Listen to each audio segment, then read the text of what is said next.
Welcome to the HPE Summary video, where we will be discussing chapters 1 through 10. In the first chapter, we discussed that literacy is more than reading and writing.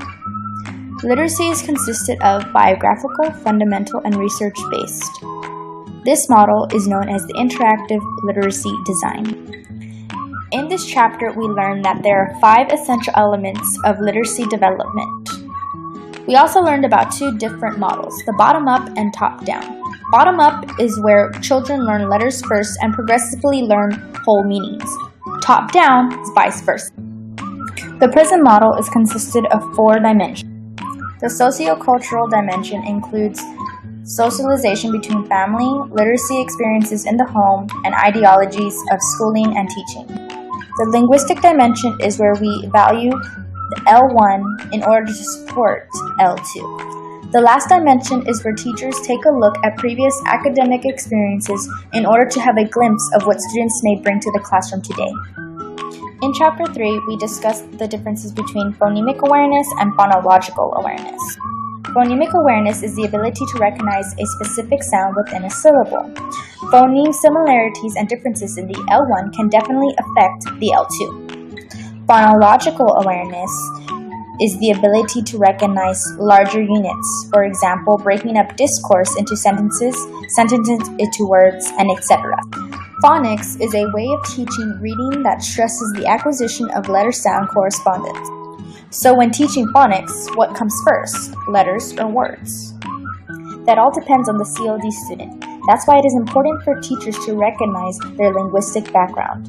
Sometimes bilingual charts can help because they recognize similar sounds.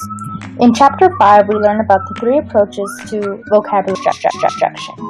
Reader-based instruction is identifying word parts, for example, prefixes and suffixes, while direct instruction promotes acquisition of new vocabulary.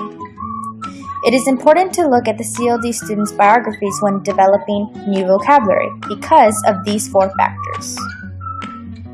Chapter 6, Comprehension. Comprehension is constructing meaning from the text. There's a few stages in comprehension. Stage 1, decoding. Stage 2, relating. Remember the 3 strategies when building comprehension. Metacognitive include think alouds, cognitive include elaborating on prior knowledge, and a social affective include interaction with others. In Chapter 7, we take a look at the surface constructs of fluency, which are accuracy, automaticity, and prosody. Accuracy is making the connection to sounds, like somatic cues and syntax cues. Automaticity is knowing words, for example, sight words and graphic similarities. And finally, prosody is the stress and intonation patterns within a language.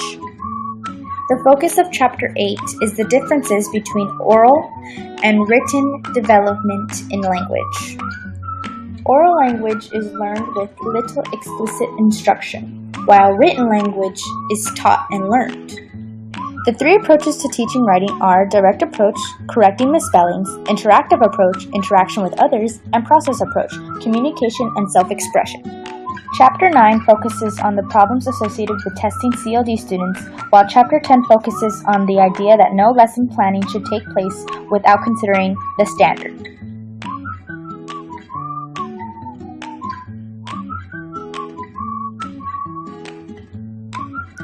Chapter 10 focuses on instructions being contextualized and CLD students' biography. The support in L1 helps L2 literacy. This is why biography is important. Now that you have a summary of chapters 1 through 10, it's your turn to make a lesson plan. Good luck, and thanks for watching.